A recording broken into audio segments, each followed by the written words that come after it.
if one had $100,000, just for simple math, $100,000, and you want to put this away for 10 years and have the greatest odds of seeing this money multiply, where would you put this $100,000 in savings?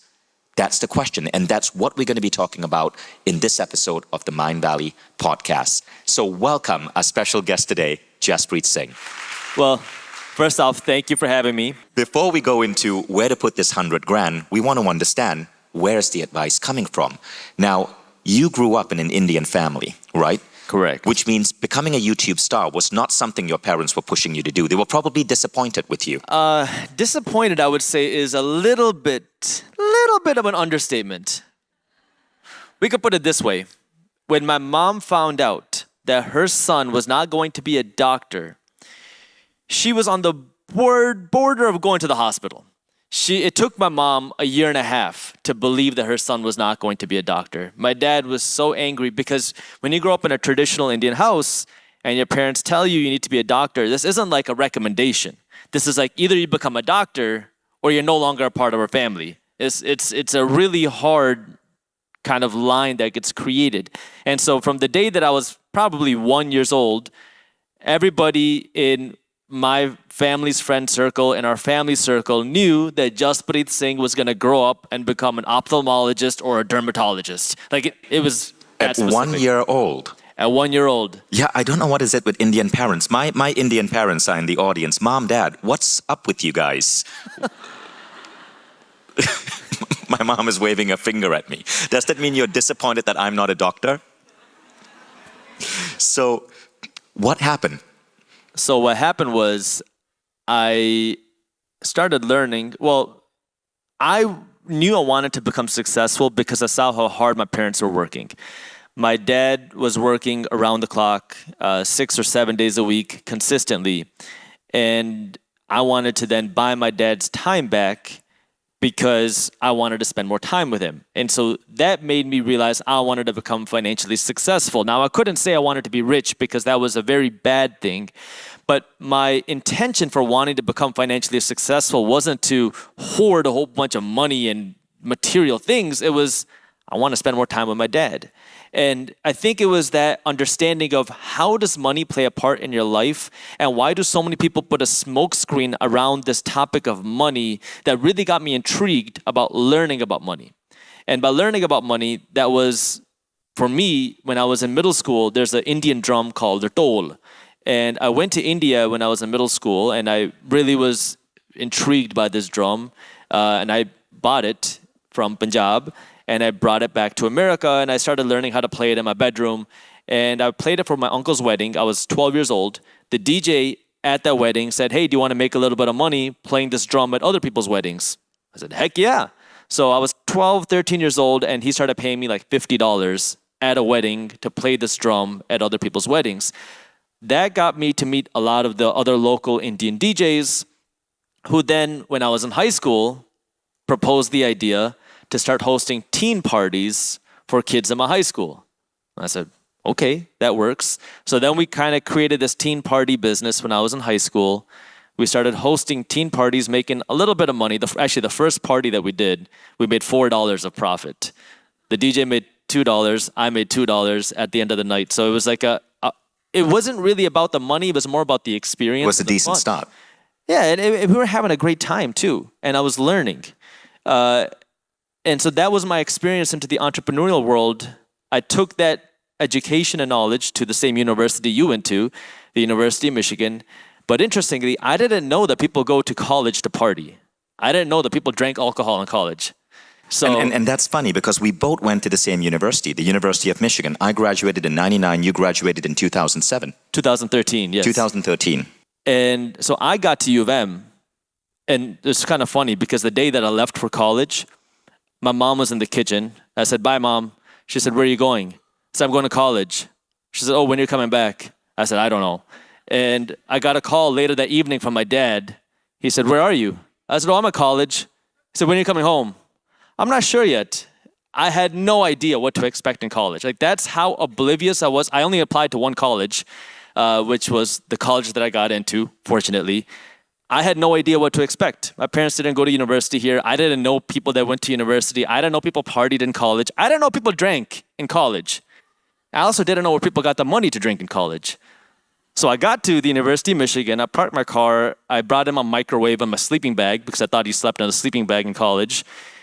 And now I see people partying, drinking, and blowing money that they don't have.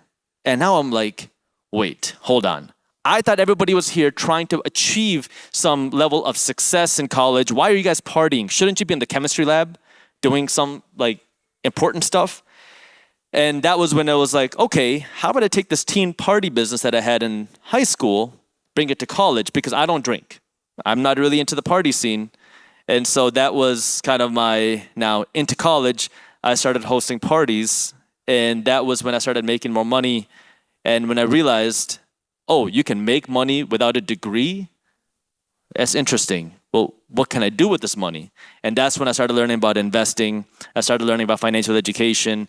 And that's when I also get very upset and angry because I realized how somebody in that traditional household where you learn, go to school, get good grades, get a good high-paying job, you miss out on a lot of financial education opportunities. Like, there's nothing wrong with being a doctor, nothing wrong with getting a good profession or career, but there is something wrong when you don't learn a thing about financial education because, well, a lot of doctors end up broke.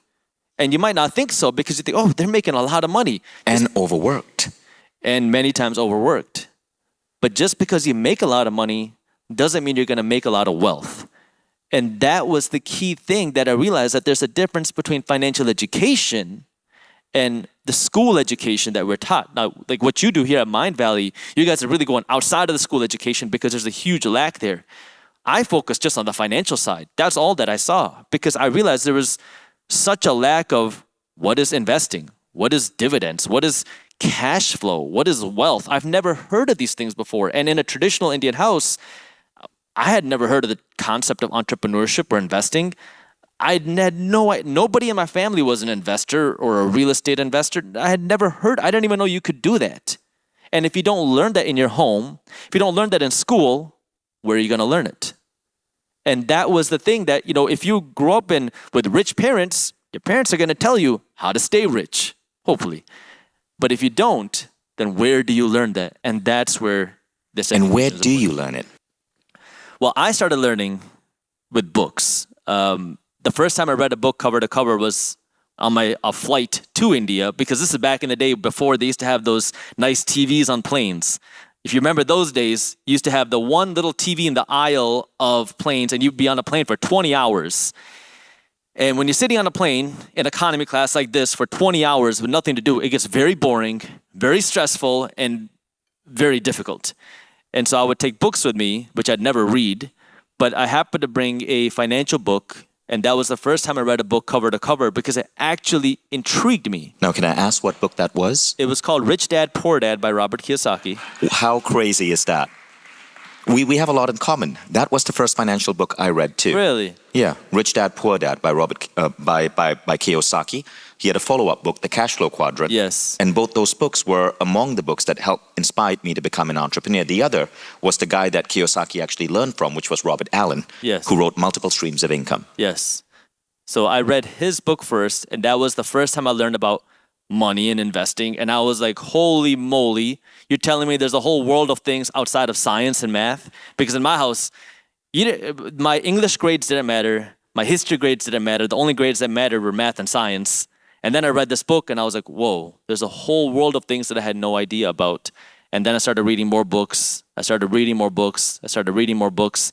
And that was when I realized I need to start doing some of these things that I'm learning, because wealthy people are doing something completely different. And it's not just your grades, it's not just your job, it's what you do with the money that you make. And that was that missing piece of education that I had never received. And so you started Minority Mindset, the YouTube channel, and Yes. It's blown up, over 1 million subscribers. Congratulations. Thank you very much. Yeah, So- that's fast forward a decade and that's what happened. What sparked you to start that channel? So I was an entrepreneur. So when I started learning about money, the game became for me, make money, buy real estate. make money, buy more real estate. And so the way I made money just was wherever I could find opportunity. I started off in the event planning companies where I was hosting parties. That grew to concerts, shows. Then I got into real estate, wholesaling. I got my real estate salesperson's license. I started an e-commerce store. I mean, I did anything that you can imagine because this was how I learned. And I was running now an athletic sock company. Created a way to create athletic socks that were water resistant. And during the launch of this company, I got scammed by a fake marketing company. They approached me and they said, you know what, Jaspreet, we can help you blow up your sales. We can get you all these orders, et cetera, et cetera. And they said, we also have a 100% money back guarantee. If you are not 100% satisfied, you can have all your money back. And I said, that sounds like a good deal. So I gave them the bulk of our marketing budget. And the next day, and I remember this so clearly because I was in the gym, I was doing chest flies, and I had this weird feeling in my stomach. Like you just feel like something is wrong, something's not right. And so I called up the marketing company and I said, hey, you know what? I know it's only been a day, but I'm a marketer. I think I would do better with that money myself. Let's just refund it before you guys spend any money and let's just cancel the deal right now. He said, okay, no problem.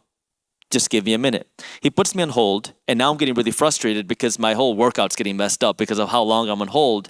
And eventually it just goes beep, beep, beep. And I was like, oh, something's wrong.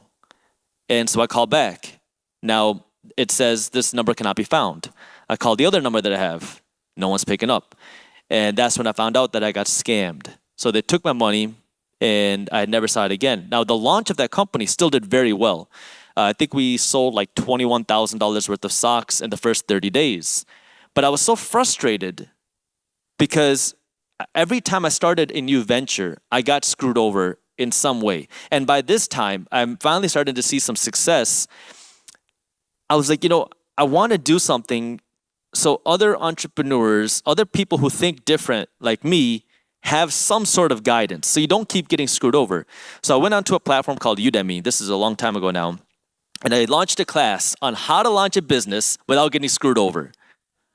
As simple as it could get. And I charged like $7 for it, not knowing anything about the internet and education world. And I did it under the alias minority mindset, thinking that you have to think different than the majority of people if you want to become successful in any way.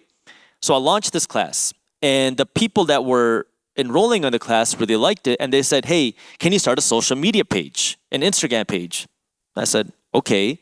So I started an Instagram page called Minority Mindset with the same content. And then I would get DMs or messages, comments from people saying, can you start a blog with more in-depth content? Because there's only so much you can write on Instagram. Wow, now what year was this? This is probably 2015. 2015. How much were you making from Udemy? Oh, barely anything. Like this was like... But it was something, but it was something. Started. I mean, it was probably, I don't know, let's say I had a few hundred students at $7 each. I mean, we're talking about not a significant amount of money. This was really just something that I wanted to do because I was so frustrated. So I got these messages asking me to start a blog with more in-depth content. And my response was, you don't want me to start a blog. English is my second language. My parents never cared about my English grades, which meant my writing is very bad. So no, I can't start a blog. But I can kind of talk, so I'll start a YouTube channel. So I kind of like started a YouTube channel in 2015.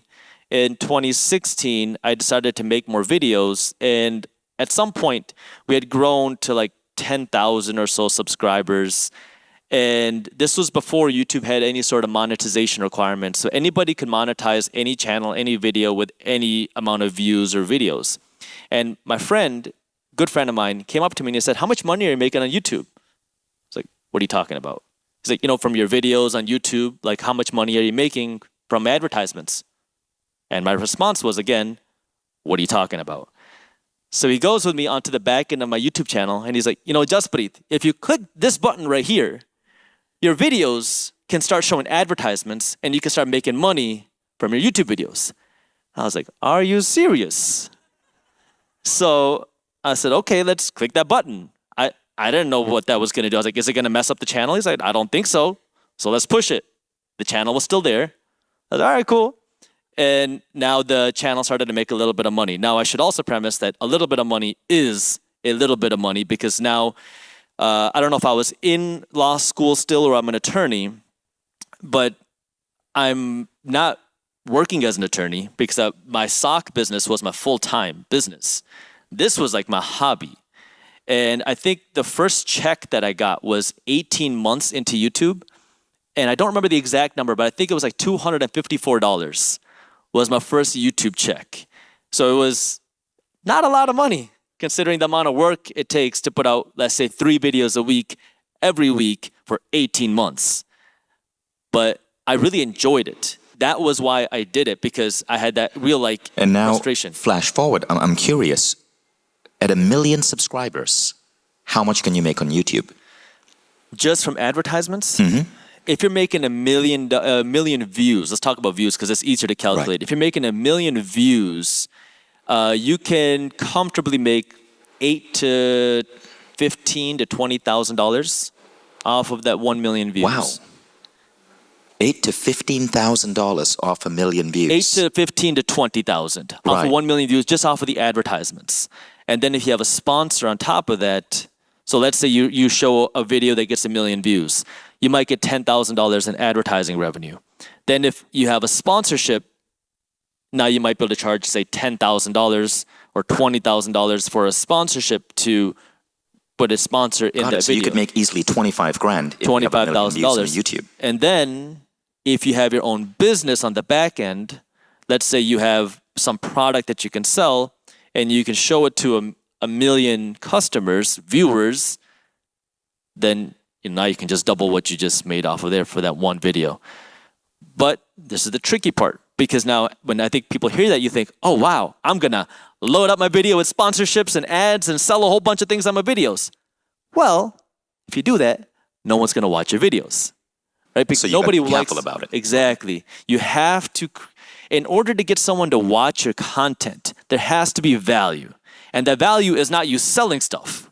The value is educating, entertaining, providing some sort of real value to somebody, making them want to watch you. And then the art, which is this is the difficult part. The art is now, how can you monetize without turning people away? How can you promote your own brand, products, or sponsorships without turning people away? People hate advertisements. People hate advertisements so much that they will pay money to YouTube to not see advertisements. And so now if you're advertising all over your videos, you're not going to get anybody to come back. And so this is where now your job, or at least from my perspective, is not to maximize revenue per video, is to maximize value per video. In fact, what we do is it's value per minute. How can we maximize the value in each piece of content per minute of watching? Because if you're going to watch my video, that means you're not watching somebody else's video. Right. So you want to keep people engaged. And that's why Minority Mindset is such a great channel. So if you guys want to check out Jaspreet's channel, go to YouTube, Minority Mindset. But wait, before you go there, we're about to answer that big question. If you had $100,000, how would you take this 100K? Where would you put it to get the greatest return over 10 years? And Jaspreet, now that we know your origin story, sort of your Superman story, I want you to now go into addressing this question. And that's a very good question. And I'm going to answer that with something probably a little bit longer than what you were hoping for. And I'm also going to premise it with this. I don't recommend what I do to anybody else. So if it was me, I had the $100,000. The best return for me is going to be back into my own business. And by business, I mean Briefs Media, the company that I run. Because now if I invest money back into my own business, there's really no limit of the type of returns that I can get. If you invest money, if you are an entrepreneur, you have a business, you can grow, if you have $100,000 and you throw it into the business in advertising, in softwares, and new people that you hire, in new infrastructures, you can turn the $100,000 into $1 million. Maybe more, maybe less, just depending on where that opportunity is. If you don't have a business, you don't have the same opportunity. Then you're going to be looking at what I call more of like the passive type of investments. And for me, the first place that I would look is in real estate. So I invest my money in 5 places. Number 1, I invest my money into my own business. startups. Number 2, I invest my money into physical real estate. Number 3, I invest my money into stocks. Number 4, I invest my money into cryptocurrency.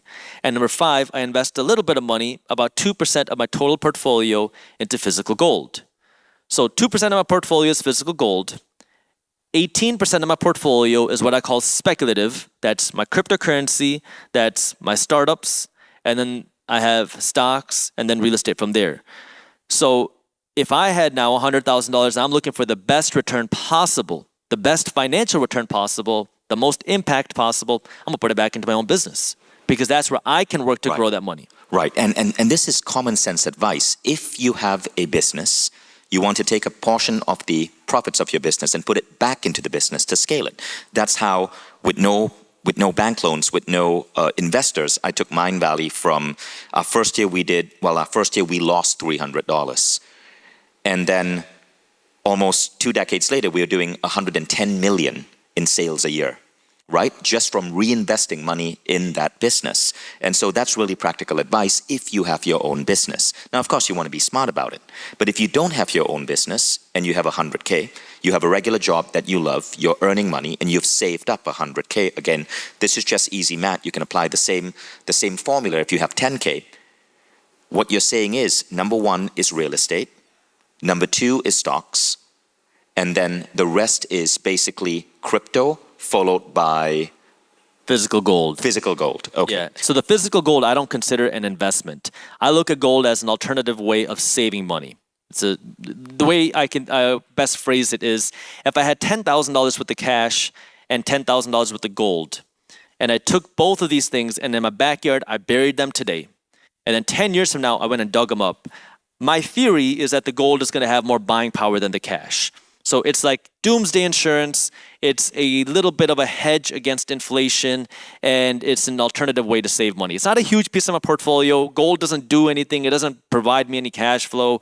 It's just a hedge, and it's an alternative way to save.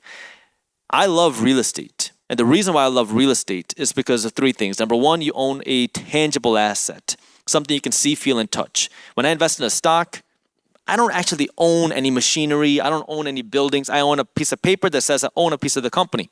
I love that too, but I love even more the fact that I can own the building. So for this 100K, let's say your business generates 100K. Yep. What percentage do you allocate back in your business, and what percentage do you put in these 4 investments? Oh, that's a great question. So what I do personally is I pay myself a salary of 20% of revenue that I generate. So if I were to generate $100,000, let's say from advertisements or whatever it might be, I'm going to pay myself a salary of $20,000. Out of the $20,000 that I get, obviously you have to pay your income taxes. Out of whatever's left, I then passively invest the bulk of this money. And passive investing means now I have an automatic system where money gets pulled out of my checking account and it gets invested through these brokerages. So the first place where it gets passively invested is into a portfolio of ETFs. ETF stands for Exchange Traded Fund, and these are funds on the stock market. So instead of investing into like the Amazon company, you can invest into a fund that gives you exposure to 500 different companies. Wait, and this is from the 20% that you're paying yourself? From the 20% that I pay myself. So this happens now automatically. When I pay myself this 20%, the bulk of it is going to get invested now into the stock market, and I have different types of ETFs. I have what I call dividend ETFs because I like cash flow. Dividends mean you're getting paid. Okay, just before we go into ETFs, before we go there, so let's take a big picture view. What about that remaining 80%? That 80% is going back in the business? 80% is going back into the business. Got it. So if you were generating 100K in your business, 80% you put back in the business, right. 20% you pay yourself. 20%. And from this 20%, I'm guessing you also cover your rent, your travel, these fancy clothes that you wear. You would think so, but not really. So now, so my business is making, let's just say it makes $100,000. $20,000 comes to me, $80,000 goes back into the business. Out of the $20,000 I pay taxes, the bulk of that gets invested. There's a little bit that gets left over, but I also have now my cash flow producing assets, things like my real estate. And that's the money that I want to use to live off of, because my rental properties will continue to pay me even after I stop working. And so in order to do that, that means my lifestyle has to stay lower. Because, you were asking me a little bit earlier about cars. The car that I drove to my office right before I came here is worth about $500. It doesn't have a bumper on it right now. Actually, I'll tell you a funny story. I was coming home from the office. I was going to play basketball with some of my friends. And there was a cop that was standing right in front of where I was turning. And there's something, I looked at him, he looked at me, I knew something was off.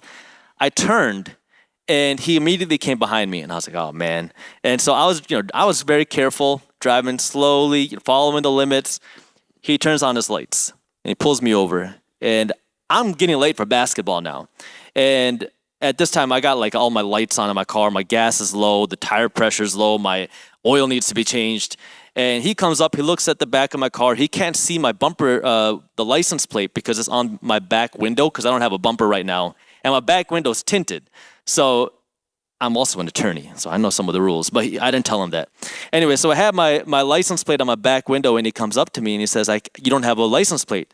I said, oh, sorry, officer. It's actually right here. Let me get that for you. Let me show you. The registration tags are all set. And so he's going through my stuff. He looks at my dashboard and he says, you really need to get your life in order. I know times have been tough. The economy has been tough, but you got to get your life in order. And I said, I know, officer. It's just been busy. I'm trying to get to basketball, right? I know, officer. It's just been hard. And so he goes and runs my stuff. I got a clean record.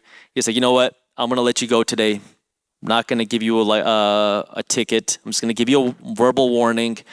Get that bumper taken care of. I said, I will do, officer. I haven't taken care of that bumper yet, but if you're listening, I will. So, for me, it's where do I want to put my money? So I love that. So 80% going back in the business, 20% going into ETFs, and what you're living your life on is the cash flow from the rental properties and other investments. Yeah, and majority that, and then a little bit of whatever's left over from the 20%. I don't want to be, completely right. Most of the money gets invested primarily into ETFs. Some of it goes into cryptocurrency, some of it goes into gold, but then some of that gets left over. That's kind of the extra fun money. So I want to park ETFs aside for a while, and we're going to come back to ETFs, okay? But now, to that question, you have 100K. Yep. So let's say there's someone in the audience right now who has saved up 100 grand and it's sitting in a bank account because they don't know what to do with it. And I've been in that position before, right? I didn't know what to do with the first 100K I had saved up. How would you advise this person to park that money?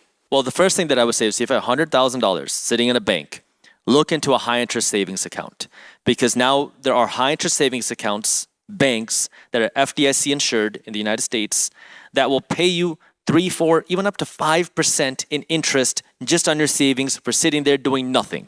So first thing, take the $100,000, start earning a little bit of interest if it's not already. Then the next thing, you have to ask yourself, how involved do you want to be in it as an investor? Do you want to be an active investor or what I call a passive investor?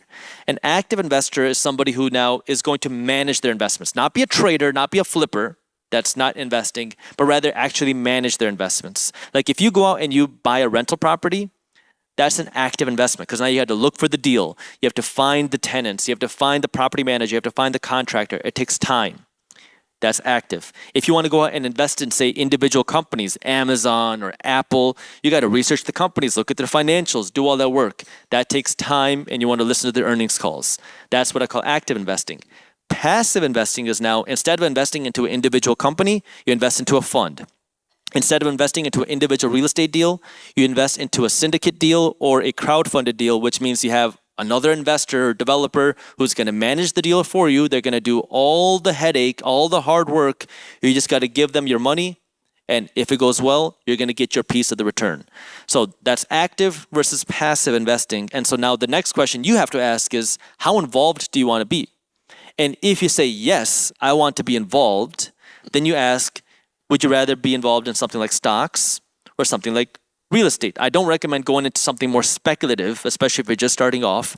Look for something like stocks or real estate as a beginner. If you say, I don't care about managing my investments, financial spreadsheets intimidate me, researching investments intimidates me, I don't want to take on a lot of risk. I want something that's lower risk, that's less time and work on my end. Okay, this is where you can look into things like index funds. You can look into ETFs. You can look into mutual funds. These are now funds. Now, what percentage should we be putting into these funds? So there's two things you need to understand. Number one, a lot of people say diversification is the key. Diversify, diversify, diversify. Second, the wealthiest of the wealthy people say diversification is for people who have no idea what they're doing. So if you want to be now an active investor, right? You want to manage your investments and you want to get the best returns, forget about diversifying, figure out where you want to be, right? For me, when I started off, it was 100% real estate. You chose real estate, but if you actually look at the data, the stock market's been growing by around 11% on average.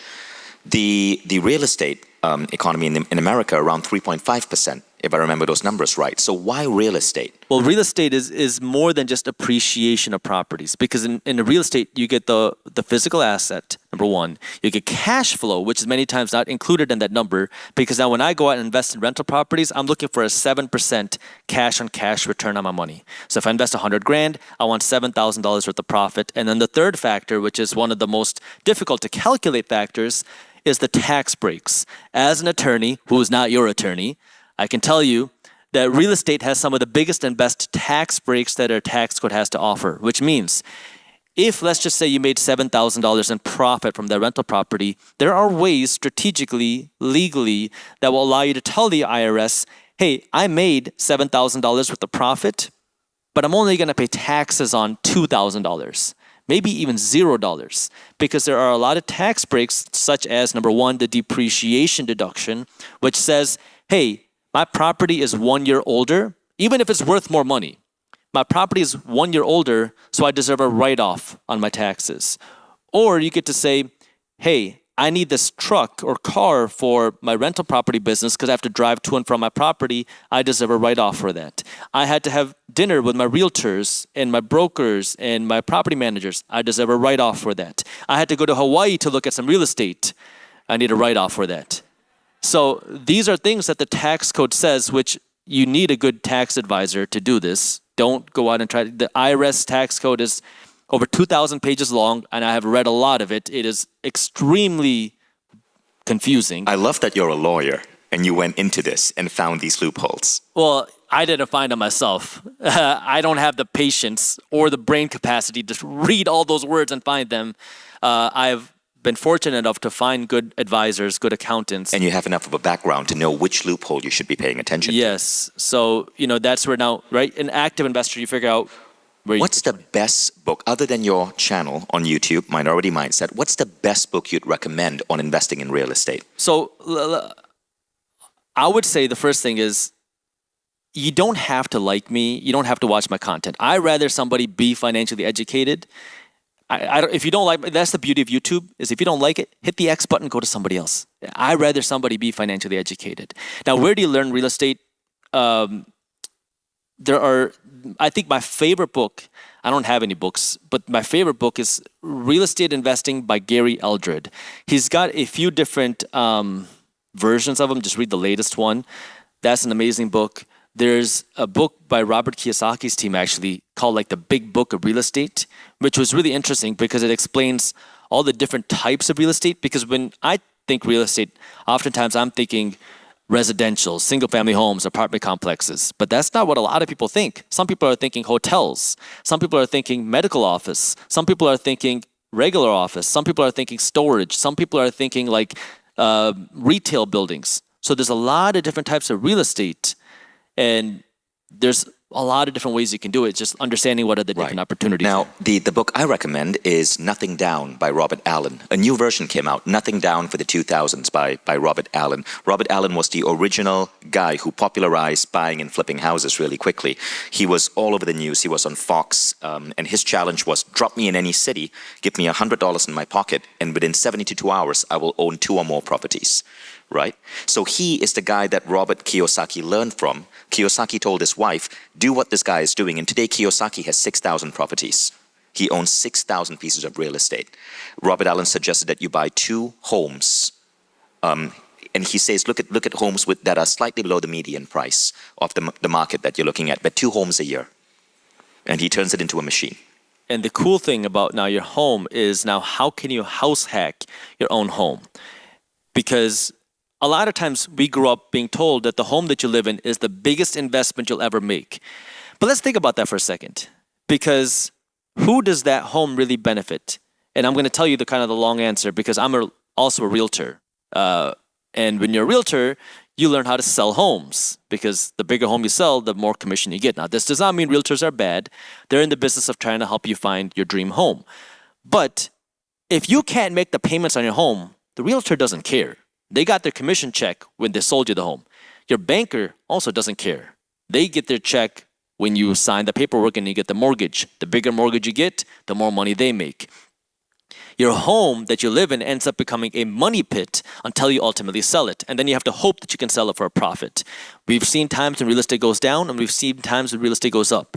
So when you go in thinking that your home is an asset, you're going to buy bigger because it's a home that you'll be able to build generational wealth in. But when you ask any wealthy person ever, anywhere in the world, how did you become wealthy? They never say, oh, because I paid down my home. That's not how it works. And so your home, there's nothing wrong with owning a home, but you have to understand that treat your home like a liability. However, there are ways that you can house hack, especially in the United States, because when you go out and get a mortgage, you're getting a mortgage for what? It's not your home. You're getting a mortgage for your primary residence. The question is, what does primary residence mean? Legally, primary residence can mean a 1 unit, a 2 unit, a 3 unit, or a 4 unit. So now let's play this out. If I can go out and get a mortgage for a primary residence, like a 4 unit property, I can buy a 4 unit building, live in 1 unit myself, and rent out the 3 other units. Now, these 3 other units, my neighbors are paying my mortgage, and you get to live essentially rent and mortgage free. I love that. So many real estate advisors I know, like Alfio Bardola, who is a famous Italian real estate advisor who works with Robert Allen. I remember him telling me once, it is stupid to own a home. He says in his company, when someone is saving up to buy a home, they don't get celebrated. He says you should only buy property that can generate an income stream. And then the home you're living in, he says rent, don't buy. What are your thoughts on this? You know, I look at buying a home like buying a shirt or buying a suit. If you want to buy it, fine, but you have to make sure you can afford it. And by affording, I mean afford the down payment, afford the monthly payment, and afford the move-in costs. Because what happens when you go and move into a home, number one, movers are expensive. Then your spouse is going to say, oh, we need new furniture to match the blinds. Wait, how old is this dishwasher? We need a new, and now all of a sudden you thought you had the money to move in and now you have to upgrade everything, upgrade the back. So make sure you have the cost to move in as well. If you can comfortably afford the home and you want to own it, fine. Nothing wrong with that. But if you're sacrificing your ability to invest and build real wealth so you can own your home, that's when something is wrong. I see. So in your case, now we're going to go off property for a moment because we've delivered a lot on property. So you said you have 20%, 18% in crypto, 2% in gold. Okay, so that one I think is self-explanatory. Yeah, crypto and startups. That's the 18. Crypto and startups. Now that 80%, I'm guessing, is between real estate and stocks. Right? How does that break down for you? What percentage in real estate, what percentage in the stock market? There's more in real estate than stocks. If it's 80, maybe 50-30. 50-30. I haven't really calculated it out. Got it. So 50 in real estate and then 30 in stocks. Now, what are your advice on, what is your advice on buying stocks? Well, I said my advice would be for the majority of people, 95% of people should not buy individual companies. Because when you buy an individual company, that means you need to keep up with the company. Study the earnings calls, study what the company is doing, study how the company is actually making money and if they're growing. And when most people go out and think, I'm going to go invest in stocks, we think, I'm going to go find the next Google. And when you do that, many times you're just speculating and you're gambling because you don't know what you're really buying. And that level of financial education takes a lot of time and work. And if you're not willing to go through that time and work, that's okay. Use funds, index funds, ETFs, mutual funds, because now you're getting more diversification, right? Diversification is very useful if you're not going to be a full-time investor. If you want to be much more involved, then you don't need as much diversification. So I would say, for me, I have both. I invest in real estate, I invest in individual companies, and I invest in ETFs. I'm what I call a hybrid. I do the passive investing, I also do the active investing.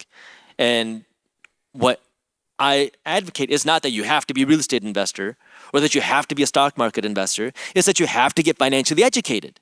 Because what works for you isn't going to work for me. Your risk tolerance is different than mine. Your goals are different than mine. The way you want to get paid is different than me. I like cash flow. That's the way that I like investing my money. You might say, you know what? I don't need the cash flow. I don't want to pay taxes on that income. I want to just build appreciation. So based off of your goals, based off of your needs, based off of your desires, based off of your risk tolerance, the way you use your money is going to be different.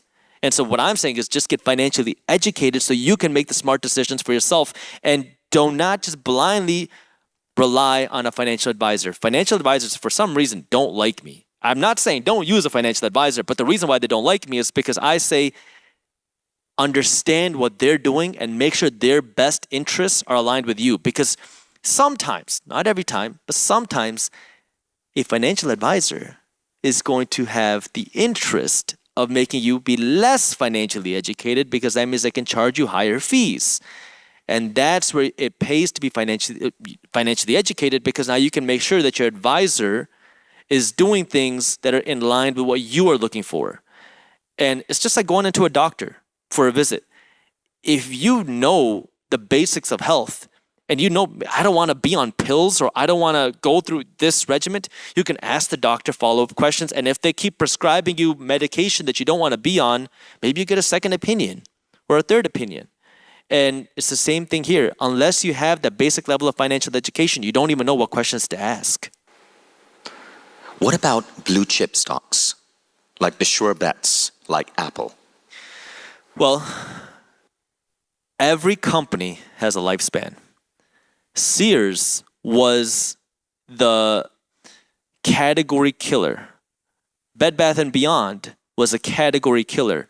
These were the companies that were revolutionizing the game, selling technology businesses. They were the top of the top. Where are they now? They're gone, bankrupt. And so this is where everything has a lifespan, even blue chip stocks. And yes, they're safer investments. But again, if you want to invest in individual companies, understand that if you want to see the best returns, you got to be willing to put in the work. Otherwise, you're taking on all the risk. Beautifully said. I remember when I first graduated, I put my money in what I thought was a blue chip company, Walmart, right? And there was this other upstart called Amazon, and I thought, no way they're going to survive. This was 1999. Now, 10 years later, Amazon stock had grown by a crazy amount. Walmart barely grew at all. But I was placing a bet in what I thought was blue chip. I wasn't very educated in investing back then. But you know what's interesting about that is you're talking about 1999 to the year 2000 was when the dot-com bubble blew up.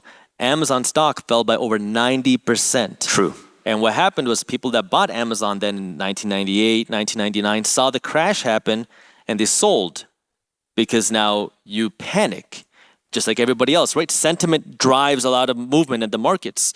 And so when you don't understand what you're buying, even if you do understand what you're buying, that psychology of how you all hold the stock is very difficult. And if you sold out, well, you didn't get to get any of the benefit of Amazon's massive growth after there, which is why, again, investing in individual companies has the most upside, but also if you want to see that upside, you got to be willing to put in that work. Love that response.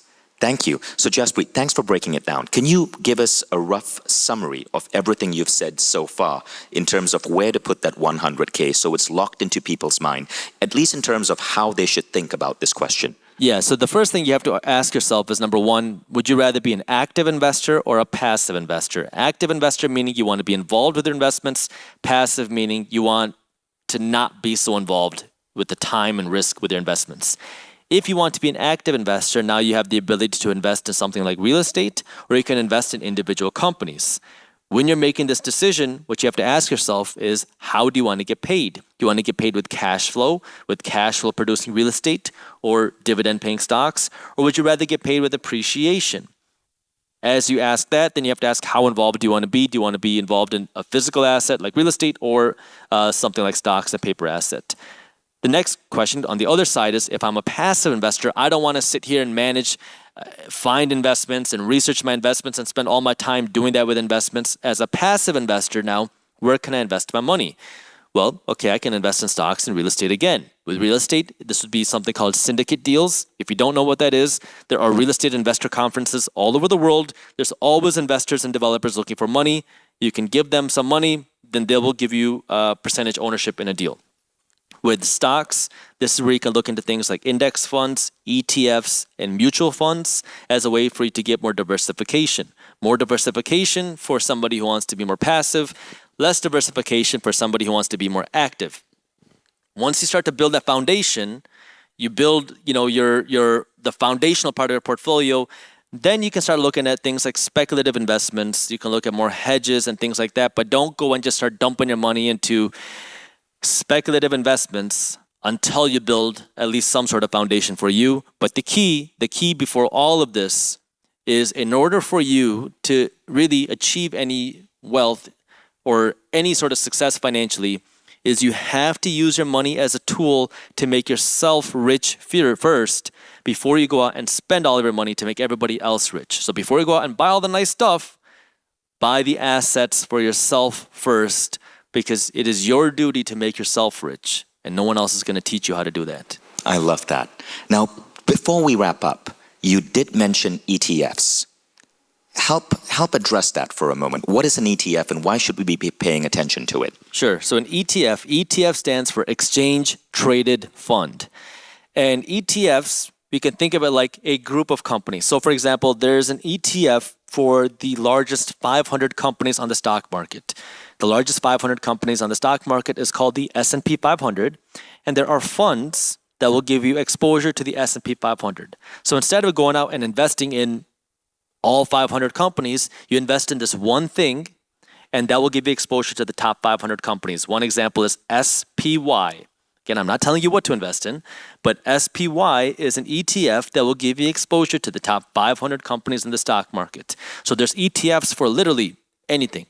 The biggest 500 companies. There's ETFs that will give you exposure to the total stock market. There's ETFs for real estate companies, ETFs for healthcare companies, ETFs for technology companies, ETFs for international companies, emerging markets, you name it, there's an ETF for it. And it's a way for you to invest into something without having to find the perfect company to invest in. Right. And one of my best investments ever, some 5 years back, was putting my money in an AI ETF, an ETF that focused solely on AI-powered companies like Tesla.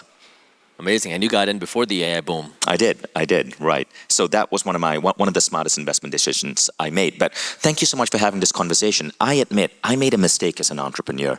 Now, I understood that the best investment was my business, but that's all I did. I mean, I was maybe 40 years old before I started truly investing in the stock market. And I regret that. I wish I had an advisor like you when I was fresh out of college at 21 or 22 to figure this stuff out. So I'm so glad and honored that we could bring you on the Mind Valley show. If you have $100 in your bank account and you want to buy this $1,000 Gucci scarf, your bank would love to lend you the $900 at 25% APR, because when you make the minimum monthly payments, your banker gets richer. But that's just the beginning. When it's time for you to buy a house, who do you ask? How big of a house should I buy? Many times it's your banker, and they're not your financial